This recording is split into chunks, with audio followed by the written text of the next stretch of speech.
MUOS, the Mobile User Objective System, is the U.S. military's answer to secure and reliable tactical communications for the foreseeable future, and it's being delivered by the United States Navy. Now, 3 critical points for the MUOS program is first, it's operational, supporting the warfighter every day. Secondly, it brings enhanced capabilities over the legacy system. And thirdly, it is critical for the tactical warfighter.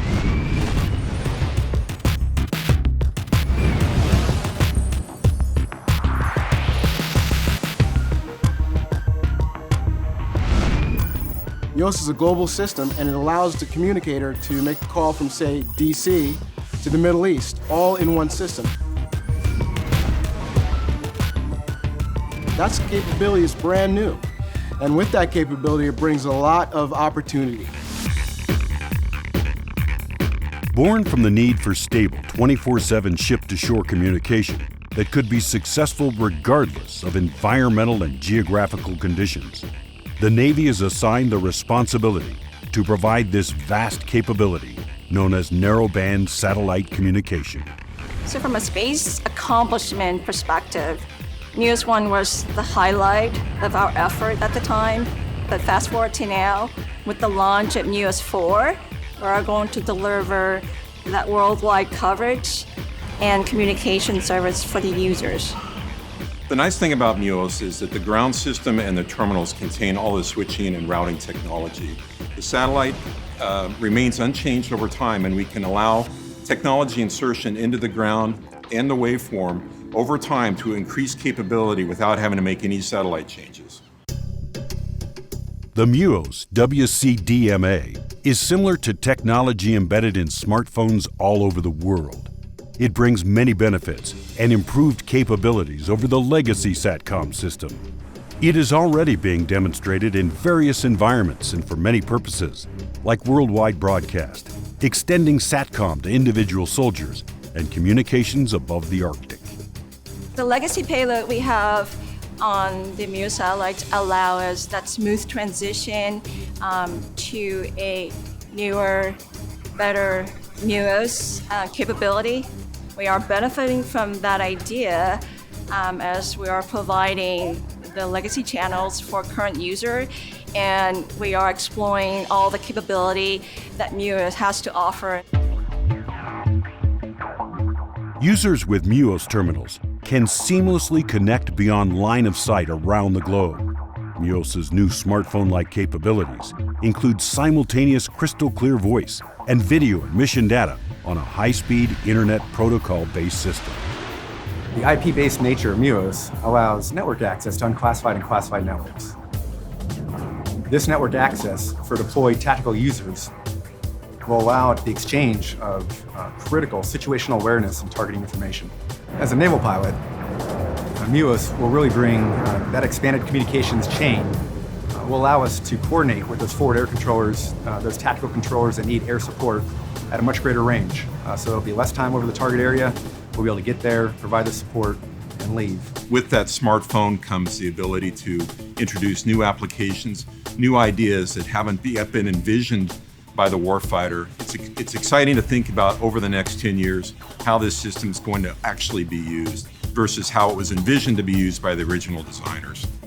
More than just satellites, MUOS is a complex DoD orchestra comprised of a 5-satellite constellation, 4 ground stations across the globe, an integrated waveform, the radios, and complex software to manage the network.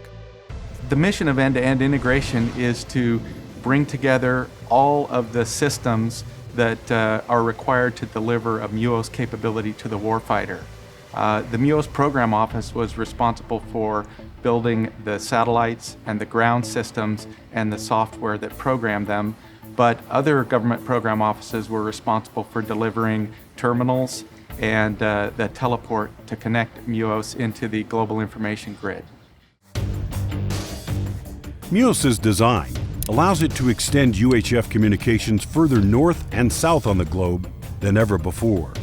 This coverage into polar regions of the world is significant, considering wireless and satellite communications have always been a struggle at those latitudes. For a whole host of reasons, the Arctic is becoming more important. So we'll be able to rely on communications here just like you were anywhere else in the world. Warfighters need satellite communications on a variety of terminals: small, large, man-portable, and airborne. The key to this terminal implementation is the MUOS waveform. The government makes that waveform available to any of our U.S. vendors who's building a product intended for use by the military. They take that waveform, they implement it on their product, and we assist them in providing laboratory facilities where they can complete their integration work. And the end result is more MUOS products that can put the desired capability into the hands of the warfighter that's suitable for their mission environment. MUOS-4 is the fourth in the current constellation, and it will complete our global coverage for MUOS. And so the complete system for us is the 4 WCDMA payloads on orbit, the 4 ground stations, and 2 satellite control facilities. This is going to be really, really important in terms of providing beyond line of sight capability for our users. With MUOS-4 up and operational, we'll close the link and we will have coverage almost pole to pole and around the world.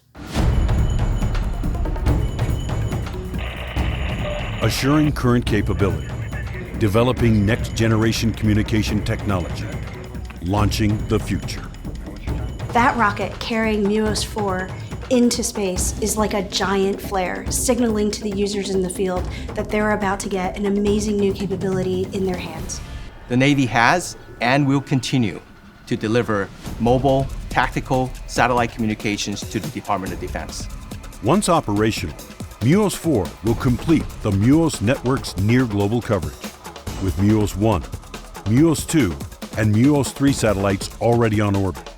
MUOS-5, an orbital spare satellite, is expected to launch in 2016.